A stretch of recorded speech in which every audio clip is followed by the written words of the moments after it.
on imom.com, we share ideas, insight, and inspiration. We do all that here too by sharing the best kind of stories, mom stories. We're all at different ages and stages, but one thing we have in common is that we're striving, and sometimes struggling, to love our children well. It's the iMom Podcast. Welcome to this week's episode of the iMom Podcast. I'm Abby, and I'm joined once again by Chloe and Susan and Megan, and I'm telling this week's story. I'm kind of a collection of stories. This week's episode is about raising confident daughters, and I have to say that the confident girl in my life, I have two boys, but the confident girl in my life is my niece.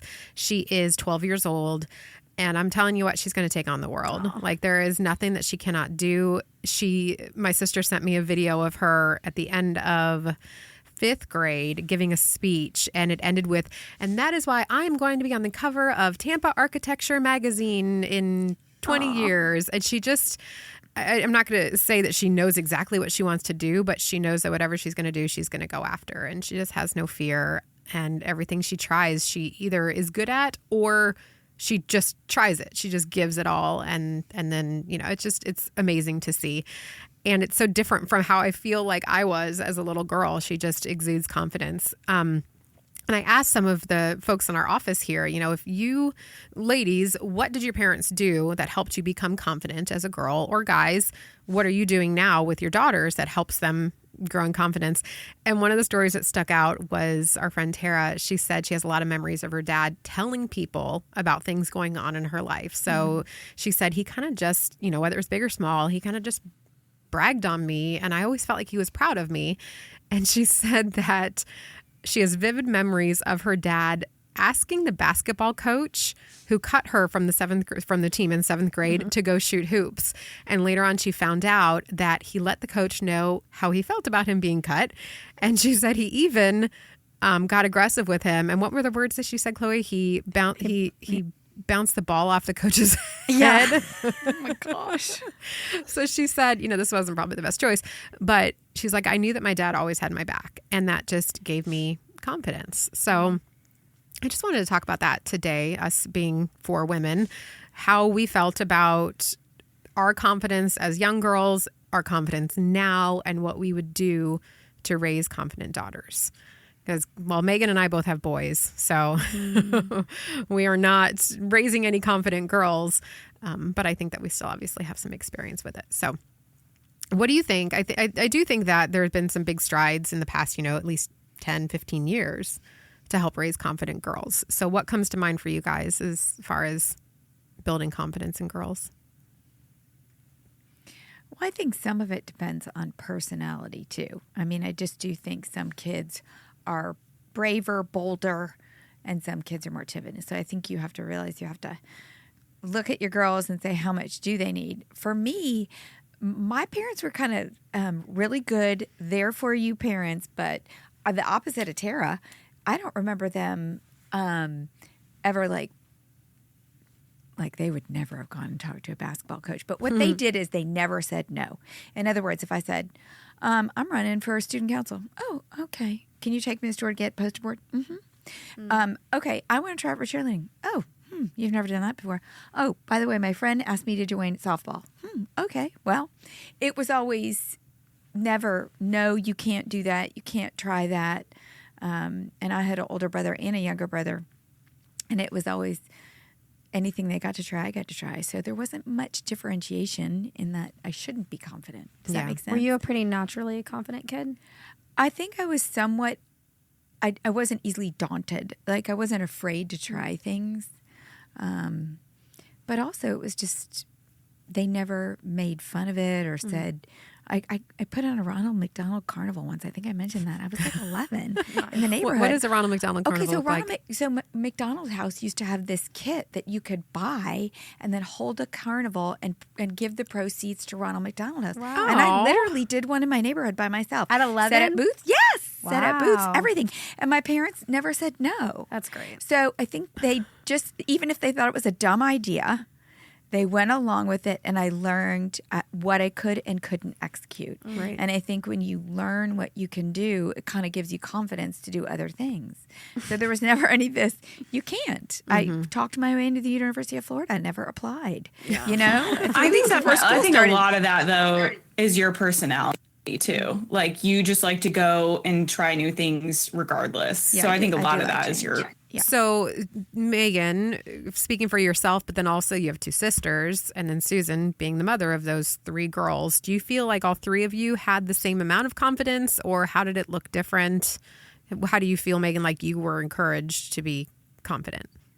I mean, I was a cautious child, so unlike Susan, I wasn't like going and doing new things because I was afraid to fail. But I had a like not so glamorous period. You know, I went through a really awkward phase when I was younger, and like I was kind of naive to it because, and granted, I know raising a confident child isn't focusing on appearance all the time, but I think when you're a young girl and you're going through that awkward like middle school stage, my dad was always extremely complimentary and extremely like he always showed up at every event, always every sporting event, and so he like kind of went over the top, I think, to build that confidence in me and be really intentional about building that confidence in me. So I was almost kind of naive to the fact that I was kind of this like in this awkward stage until now when I look back and I see, you know, pictures and I think about different situations. But I think even sometimes if it made me feel uncomfortable or I was like, Dad, don't say that or don't do that, it's so weird, I deep down appreciated it because I did always feel like he was confident in me and in my ability, and also very complimentary of me regardless of how I looked. Yeah. What about you, Chloe? I had a similar experience. I feel like my parents really believed in me. One time, I don't know if I've told the story on this podcast, but we were on some sort of vacation and we didn't have cable, but I was watching cable because we were at a hotel that had cable, and there was this Disney Channel talent show, and I approached my parents. I said, hey, I want to audition for this Disney Channel talent show. They said, what are you going to do? Are you going to sing? What do you want to do? I said, no, I'm really good at spinning my arm very fast. So then I showed my parents how fast I could spin my arm. They were like, wow, that's really good. I didn't audition, but I laughed because I was going to say, please tell me they didn't let you do that. No, heck no. But it was, you know, it's just a funny story. They just were very like, oh, it's really interesting. I think she was pretty undaunted. Yeah, I was. As a kid, I was. Honestly, I think I struggled with my confidence a lot as like a high schooler and stuff because I think that's when I started really caring about other people's opinions of me. Yeah. I do think that kids are naturally born believing that they can do anything and what they do is special. So it maybe is more, it's less about what we do and more about what we don't do, you know, as far as squashing their belief in themselves or saying no when it may be just a matter of trying. I do think you have to protect them to a certain extent from having that eye-opening experience of other kids making fun of them and them being squashed. So how do you know when that might happen? Can I continue with Megan's little story about her awkward phase? So Megan did have an awkward phase where, you know, she was winning the pizza eating contests at birthday parties. And she went to cotillion, which is where you take these classes and blah, blah, blah, blah. But long story short, the style then was really knit kind of slinky dresses. And she wanted one so badly, but she couldn't have one. And so I couldn't even take her shopping because she wanted to wear this style, but it was just not going to be a good look on her. And so I actually had to go and buy dresses and bring them home. And these were her choices, which she hated the choice she ended up with. But it was to protect her because she would not have looked good in that kind of dress. You know, like really thin, straight girls could wear that. She could not. So it would have, you know, she probably would have been teased had I let her wear it. Well, it's interesting you say that because the question that I had for the staff was like, hey, ladies, you know, how did you grow in confidence? Another girl said, my parents almost never commented on my clothes or what I wore. They let me figure it out for myself.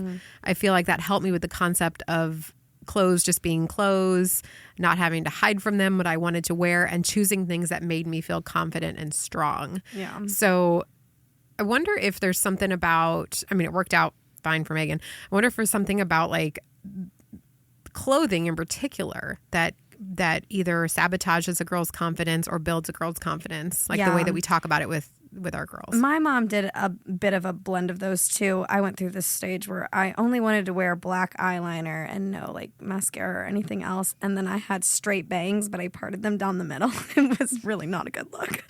And my mom was like, that doesn't look good. And if you want to do that, you can. But I'm letting you know that doesn't look good. I think you're going to regret it later. And she was right. And I tell her all the time when I see those pictures, like, oh, I do regret that.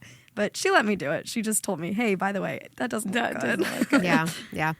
Well, we have a fun article about the Disney princesses that girls look up to and which ones they should or they shouldn't. And I mean, in general, I think that a lot of people would agree little girls naturally look up to the cartoon characters and the princesses that they see in the movies and TV. And those princesses, quote princesses, have come a really long way. Mm-hmm. But the ones that we were looking up to, and we is probably me and Susan and I, maybe not Megan. Megan, or you think you were looking up to bad princesses? Which bad princesses, like Disney, like the Disney princess. Well, Ariel. I don't mean bad, but like, yeah, the nowadays, like Moana is out slaying, and Mulan is out, doing these great things and like being leaders. Cinderella, Belle, Sleeping Beauty, all those were like my favorites. She's a reader. Yeah, she is. Belle was the best because she didn't disobey her parents either. Like Ariel, she saved her dad. You're right. She got held captive.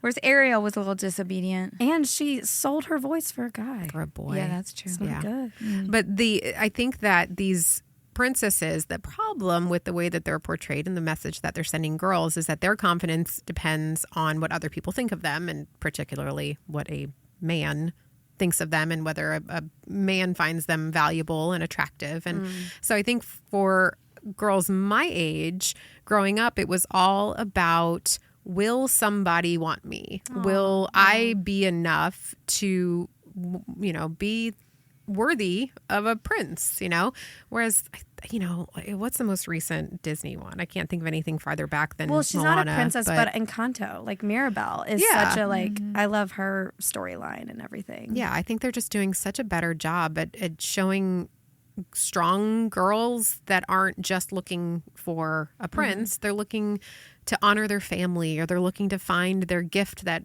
God has given them, or whatever's given them. Poor Encanto, though, her family discouraged her, right? But they didn't build her confidence. No, they didn't. She found it in the end. She did find it. Grandma came around. Abuela came around.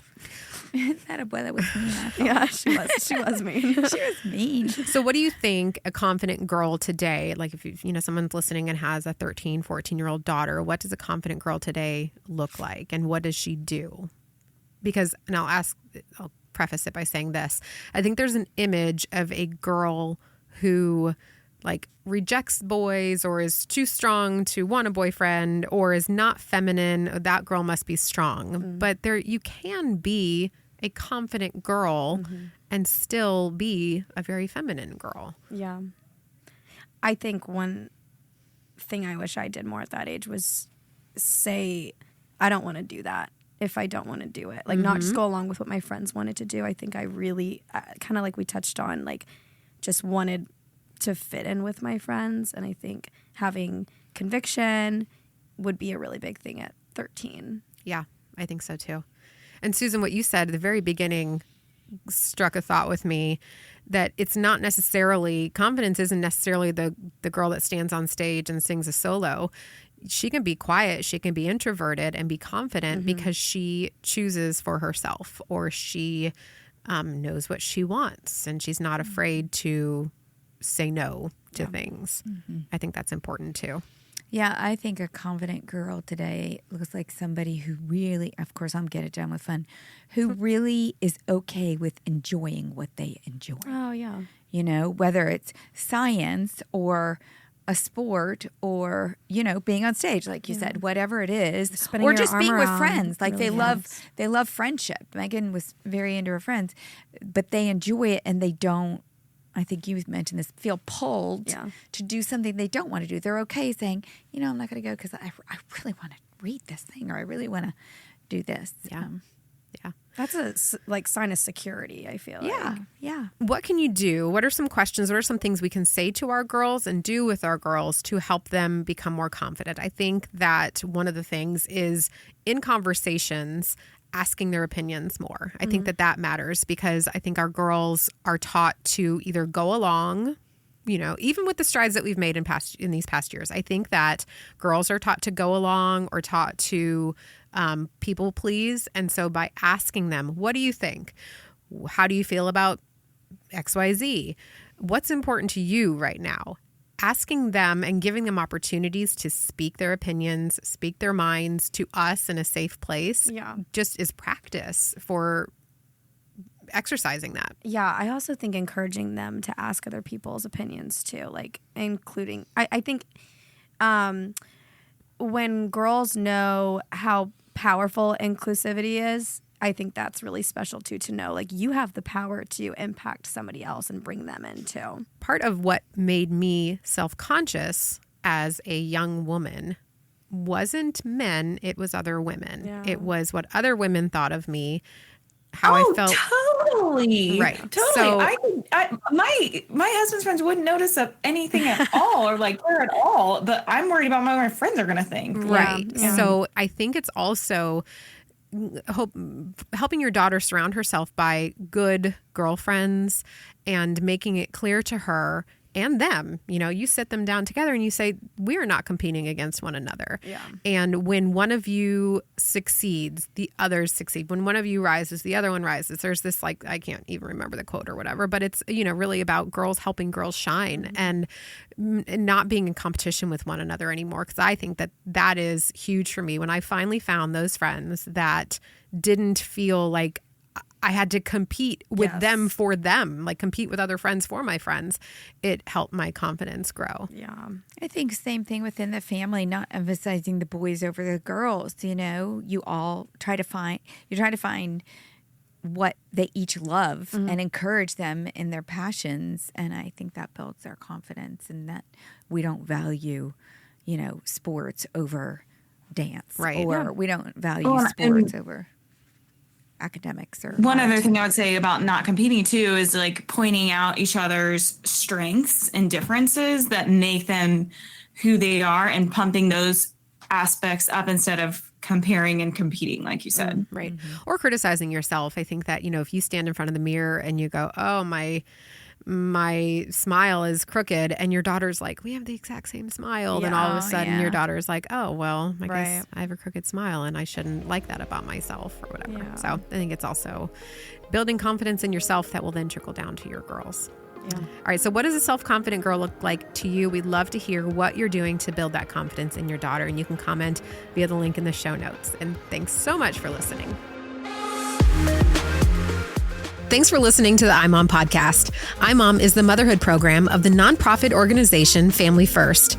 Along with our fatherhood program, All Pro Dad, we exist to help you love your family well. Subscribe to our daily email, the iMom Minute, by going to imom.com/subscribe and get tons of great ideas, insight, and inspiration. The iMom podcast is hosted by me, Abby Watts, along with Susan Merrill, Megan Tigner, and Chloe Blumenthal.